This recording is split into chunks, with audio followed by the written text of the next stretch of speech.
좋은 아침입니다. 하나님과 말씀과 오늘 다시 시작. 안녕하세요. 이학진 강도사입니다. 오늘 함께 묵상할 말씀은 창세기 29장 말씀입니다. 오늘 본문의 중심 구절을 함께 살펴보기로 하겠습니다. 창세기 29장 25절 말씀입니다. 야곱이 아침에 보니 레아라 라반에게 이르되 외삼촌이 어찌하여 내게 이같이 행하셨나이까? 내가 라헬을 위하여 외삼촌을 섬기지 아니하였나이까? 외삼촌이 나를 속이심은 어찌됨이니까? 창세기 29장은 야곱이 밧단 아람에 정착하여 아내들을 얻게 되는 이야기를 기록합니다. 29장은 야곱이 베델 사건 이후 무사히 밧단 아람에 도착하였다는 이야기로 시작합니다. 야곱은 우물가에 있던 사람들에게 라반에 대하여 물었고 때마침 라헬이 양을 몰고 우물가에 도착하므로 그들은 만나게 됩니다. 야곱이 우물가에서 라반의 딸 라헬을 만난 사건은 24장에 아브라함의 종이 우물가에서 리브가를 만난 사건을 떠올리게 합니다. 7절은 라헬이 우물을 찾은 때가 일상적으로 목자들이 우물을 찾는 시간이 아니었음을 기록합니다. 라헬이 우물을 찾는 시간이 아님에도 불구하고 양떼를 이끌고 우물을 찾은 것을 통해 창세기 저자는 은연중에 이들의 만남이 하나님의 주관하심에 놓여있음을 보여주려고 한 것으로 생각됩니다. 10절은 라헬이 오자 야곱이 우물 아기에서 돌을 옮겨주어 라반의 양떼가 물을 먹을 수 있도록 하였다고 기록합니다. 당시 우물은 장정 두세 사람이 굴릴 수 있는 바위로 막아두었는데 이를 야곱 혼자 초인적인 힘을 발휘하여 치우는 모습 또한 그가 단순히 힘이 센 장정이었다는 것을 넘어 하나님께서 그와 함께 하신다는 것을 보여주는 대목이라 할 수 있겠습니다. 야곱은 라헬의 양들에게 물을 먹인 다음 라헬에게 자신의 정체를 밝힙니다. 라헬은 이를 라반에게 전하고 라반은 소식을 듣고 달려와서 야곱을 영접합니다. 그리고 그를 자신의 혈육, 집안의 일원으로 인정하고 받아들이며 한 달간 야곱과 생활하게 됩니다. 라반이 야곱을 맞이하러 달려온 이유는 창세기 24장에서 수많은 재물을 가지고 왔던 아브라함의 종을 기억하였기 때문이었을 것이라 보입니다. 그러나 그때와는 다르게 야곱은 빈털터리 노숙자 신세였고 이에 실망한 라반은 다른 방식으로 야곱을 착취하기 시작합니다. 라반은 야곱이 온 지 한 달이 지나자 그를 부르고 공짜로 무한정 일을 시킬 수는 없으니 봉급을 타협하자고 제안합니다.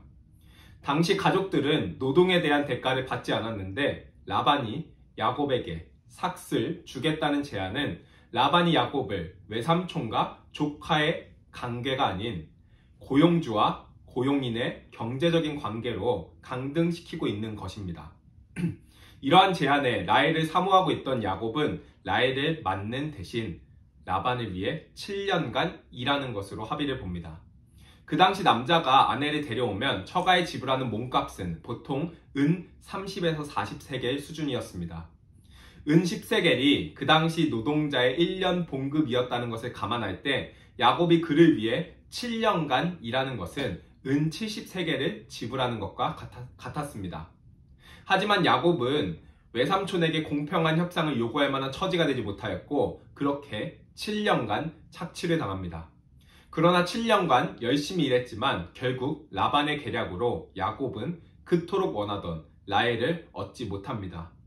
야곱은 라반에게 분한 마음을 표현했지만 라반의 또 다른 제안에 따라 라헬을 아내로 얻고 7년을 더 라반을 위하여 일하게 됩니다.